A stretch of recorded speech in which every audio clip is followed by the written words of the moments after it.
everyone, welcome back to my channel. I hope you all are doing good and let's get started with today's video.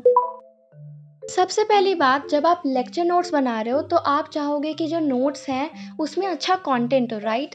तो सबसे पहली बात यही है कि आपको एक ऐसा चैनल सेलेक्ट करना है जिसका कंटेंट अच्छा हो और जिससे आपकी वाइब मैच करती हो। देखो, वाइब मैच करना is must, at least for me, because अगर आप किसी से मतलब वाइब नहीं मैच कर पा रहे हो और फिर आप पढ़ोगे तो मज़ा नहीं आएगा। तो एक ऐसे चैनल से रेफ़र करो जो अच्छे हों कंटेंट में भी और वाइब में भी। इफ़ आई से व्हाट इज़ जेन्युइनली नीडेड, तो एक ऐसी चीज़ जिस पर आप लिख सको। नोटबुक हो सकती है, स्पाइरल नोटबुक हो सकती है, लूज शीट्स हो सकती हैं, और आपको पेन चाहिए।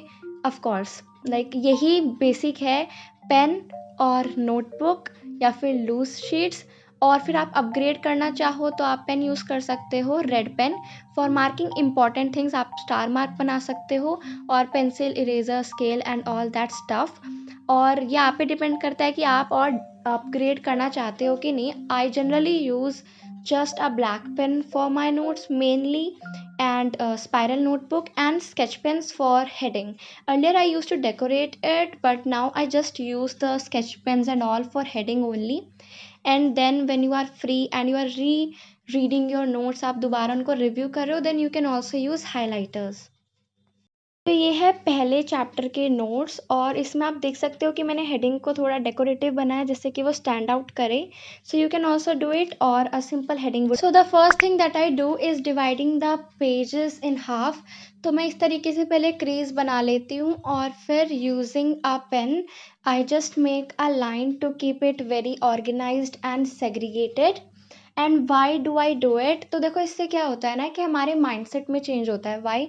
अगर आप इसको फैला के लिखोगे तो ज़्यादा उसमें पेजेस कंज्यूम होंगे, आपको लगेगा यार इतना लंबा चैप्टर है, बट वो क्योंकि कम पेजेस में आ जाएगा, एक तो यार पेजेस बच भी रहे हैं, और उसमें ये रहता है कि इतने से ही तो पेजेस हैं, हो जाएंगे, राइट? तो चेंज इन माइंडसेट।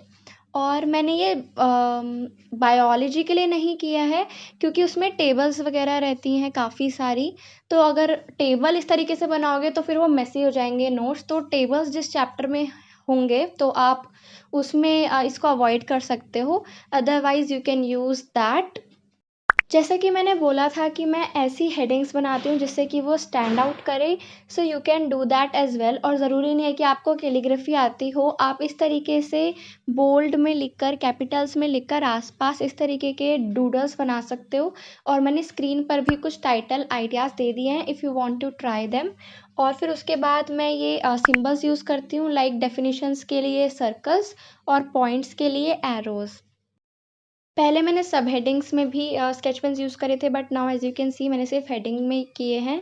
और ये डबल लाइन्स भी मैं बनाती हूँ to keep the topic segregated. और डायग्राम्स भी आप देख सकते हो, जो स्क्रीन पर था वो मैंने इसमें भी बनाया है। And then the next step is going to be, अगर मैम कोई चीज़ बताती हैं तो आप उसको फ्लो चार्ट की हेल्प से भी बना सकते हो। जैसे कि कोई कॉम्प्लेक्स टॉपिक होता है, राइट? तो उसमें भी ये बहुत हेल्पफुल होगा कि आप जो वो हिंदी में ही बता रहे हैं ना, आपकी जो मदर टंग में ही बता रहे हैं या फिर इंग्लिश में ही बता रहे हैं, तो उसको एक फ्लो चार्ट की तरह से तब आप बना सकते हो। और नेक्स्ट पॉइंट है कि अगर आपको क्लास में कहीं पे भी डाउट आता है तो आप उसको सर्च करो, और अगर उससे रिलेटेड आपको कोई नई इन्फॉर्मेशन मिलती है तो आप उसको बॉक्स में लिख सकते हो। मैंने यहाँ पर स्टिकी नोट यूज़ किया है, तो एक्स्ट्रा इन्फॉर्मेशन के लिए थोड़ी बहुत मैंने वहाँ पे स्टिकी नोट्स भी यूज़ किए हैं। और लिसन अप, क्योंकि मैं आप सबसे इम्पॉर्टेंट बात बताने वाली हूँ।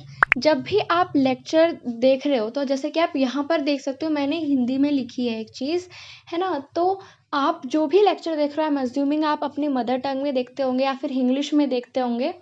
तो मैं भी ऐसे ही देखती हूँ, और अगर मुझे कोई ऐसी लाइन लगती है कि ये इम्पॉर्टेंट है, या फिर कॉन्सेप्ट को और अच्छे से समझा रही है, मदर टंग में ज़्यादा अच्छे से समझ आ रहा है ना? फिर कोई फ़नी चीज़ ही है जो जिससे आपको कॉन्सेप्ट ज़्यादा अच्छे से याद रहेगा, तो मैं उसे उसी लैंग्वेज में ना साइड में वो बॉक्स सा बना के या फिर क्लाउड सा बना के लिख लेती हूँ। तो इससे ये भी फ़ायदा होता है, जब आप नोट्स पढ़ते हो ना दोबारा, तो आपको एकदम वो लेक्चर वाली बात याद आती है और एकदम से वो रीइंफोर्स होता है आपके माइंड में। और फिज़िक्स वगैरह में जो फ़ॉर्मूलाज़ हैं उनको तुरंत जब आप लिख रहे हो ना, बॉक्स में क्लोज़ कर लो या फिर हाइलाइट कर लो। और ये भी क्वेश्चन है कि लेक्चर नोट्स बनाने कब हैं, तो सबसे ज़्यादा प्रेफर यही किया जाता है कि पहले आप पूरा लेक्चर देख लो और फिर उसके बाद नोट्स बनाओ, जिससे कि आपका अंडरस्टैंडिंग पर ज़्यादा ध्यान हो। But it differs from person to person. कई बार ऐसा होता है कि जब आप लिखते हो तो आप सुन भी रहे हो मतलब लेक्चर, और लिख भी रहे हो, तो उनको उस तरीके से ज़्यादा अच्छे से समझ आता है। तो मैं क्या करती हूँ, मैं पहले थोड़ा लेक्चर देख लेती हूँ, लाइक 10-20 मिनट का, और फिर मैं उसे लिख लेती हूँ। तो इससे क्या होता है कि एकदम से पूरा लेक्चर के नोट्स नहीं बनाने पड़ते दोबारा, वो पीडीएफ वगैरह से एकदम से नहीं बनाने पड़ते, और जो सर की कही हुई बातें होती हैं ना, वो अभी भी माइंड में होती हैं, तो वो तुरंत रिकॉल हो जाती हैं। So that was it for this video. I hope you liked it, and if you did, then please don't forget to leave a comment. It really makes my day. I'm not even kidding, literally mean it. And if it added value, then you may consider subscribing. Bye.